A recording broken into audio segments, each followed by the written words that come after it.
Story time. This is bullshit, take one.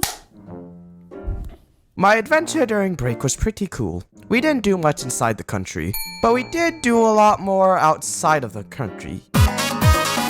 We decided, and by we, I mean me, I decided to drive across the entirety of Europe. Stop breaking the law, asshole!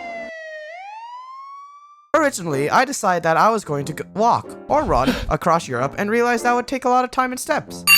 So instead, I decided that I had a bit of cash to spend. My plan was to make a documentary on what it was like to drive across Europe after I'm done. So then, I was ready. Chapter 2! I planned the documentary to be a kind of comedy, but decided that there should be more meaning to it. That's why there's also some serious talking and serious parts in there. The reason why is, inside my head, I didn't want my trip to be something summed up inside a 90-minute time frame with it being forgotten, some would say, 2 days later. I needed something that would have had the ability to linger for a short amount of time.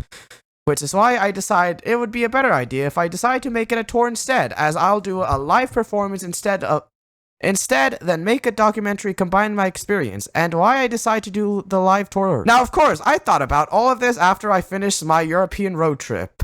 Chapter 3. In the merry month of June. Now it's time to actually talk about the tale. At first, I was excited and was time blind to the amount of time it would take. I expected it to take a month, but instead it took a week. Originally, I wanted to do this road trip because I wanted to see different parts of Europe.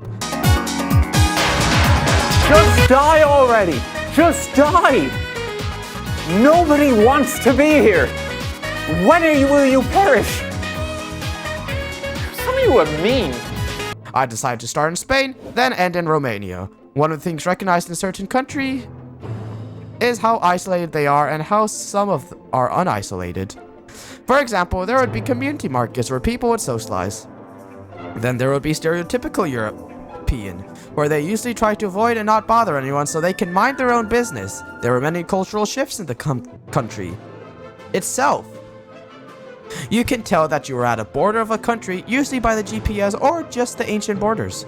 Now, I didn't go through every country, mainly because of how I have only so much money and so much fuel. Before the trip, my truck was actually just filled to the brim with nothing but a canister of gasoline. I ended up using all of it after I drove across France, which wasn't even almost half of Europe. Let me tell you, surprisingly, after a while, your feet actually start to get used to the fact that you've been leaning on that pedal all day. Now, finally, about the end of the trip, I ended up in the most unfortunate place. The place where we see the corruption of the Romanian government, where people are suffering and are in need of food. Food, please. Now, I would try to find an airplane inside of said place, but it seems that the plane for some reason decided to leave at a later time, so I was unable to make it on time.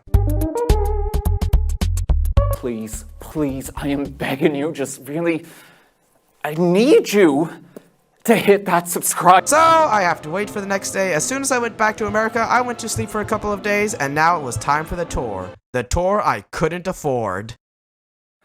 That's all, folks.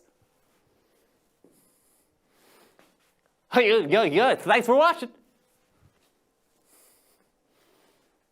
See you later, kid. What were you just watching?